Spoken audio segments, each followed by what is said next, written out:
So a couple of months ago, I bought myself one of those really fancy televisions. 4K, HDR, QLED, 55 inches, all that stuff. And what do you want to do when you get a real fancy new television? You want to make it do all the fancy new stuff, right? So for a month or two, I was content with streaming nice 4K HDR video, enjoying my favorite TV shows, that sort of thing. But then recently I got the bug in my mind that I wanted to make it stream games. So I've been a PC gamer for a few years. I've got a pretty powerful PC, so I can run the PC games. But there's something about sitting down at my desk and staring at a monitor and kind of being in this position. I want to relax on my couch and stare at that beautiful new television and play my games from there. So I was thinking, the PlayStation that my roommate has, that'd be alright, but those aren't really the games I want to play. Recently, I started getting into The Witcher 3, a little late on that one, but I wanted to play that game, and generally I just wanted to have the ability to stream games on that beautiful new 4K television. So I got into game streaming. For those of you who don't know, game streaming is when you take a powerful computer that can run the games and you stream the visuals from that computer over to a less powerful computer that can't run the games necessarily, but is maybe in a more efficient position. Some people stream games to their phone so they can play them on the go. Some people stream games to their laptop because it's not powerful enough to play the games. I want to stream the games to that beautiful new television. So I tried out a few things. There's a service called Parsec, which allows you to do exactly that. They say you can stream games. So I've got this PC in my living room that's not quite as powerful, but it runs like my media server and stuff like that. So I tried streaming using Parsec from my gaming PC over to the media server and then plugging that into my TV.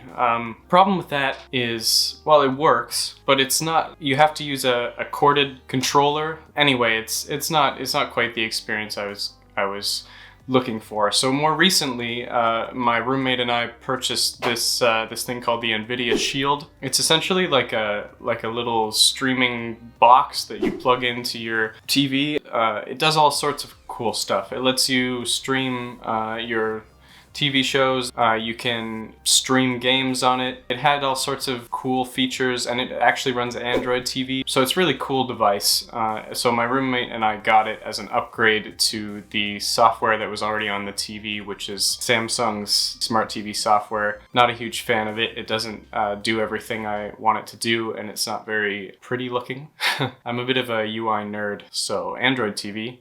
Got the Android TV on the NVIDIA Shield all hooked up. Started streaming stuff there. It does this cool thing where it upscales 1080p videos up to 4K, and they look amazing. So you can pretty much watch anything you want in 4K on that thing. It's a pretty great device. But for some reason it took me a little while, but eventually I got around to thinking, oh, well, I can use this NVIDIA Shield device to game stream, and that's sort of the point of the device. And this is where it gets a little complicated, because the NVIDIA Shield has the ability to stream from your PC, from the PC that you own, from the gaming PC in your household, from anything in your household, but preferably a gaming PC because it can run the games well. Or you can stream from the NVIDIA cloud services. So I got the NVIDIA subscription package, which is called GeForce Now. And then when I got that, I was like, okay, so now I can stream games. They'll let me stream games from the cloud. And they do.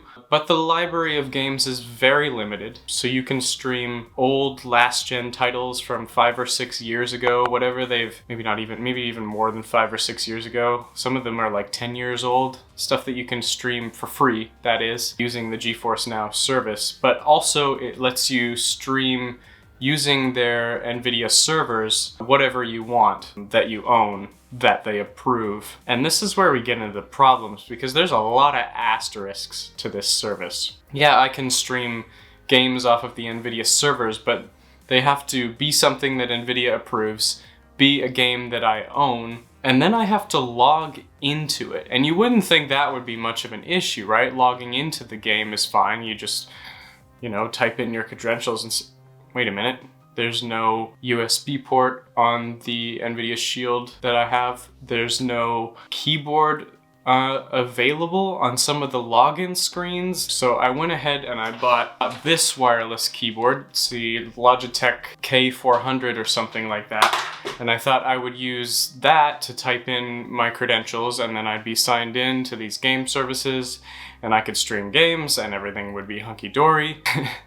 That keyboard is a USB keyboard, so turns out I need a Bluetooth keyboard to connect to it. Honestly, I didn't even really read the Amazon listing. I just thought that it was a keyboard with a mouse built into it, and I was like, I need those two things. Connecty. Didn't work. So I've now got that $40 piece of junk. I then bought another Bluetooth keyboard, which does work, and long story short, I can finally sign in to my games and play them on GeForce Now.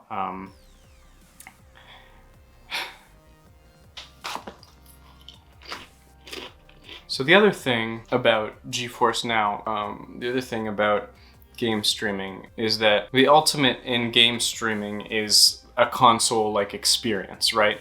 You want to be able to grab that wireless controller that you have. You want to be able to sit back on the couch, turn it on, and just play your games. And you want them to be beautiful, like PC games. That's the whole allure of game streaming, is that you get better quality on your games. And of course, I'm a nerd for the quality, and I want the best possible. So got a PlayStation controller from my roommate's PlayStation, connected that to the NVIDIA Shield. Long story short, now I can log in and finally play my streaming games.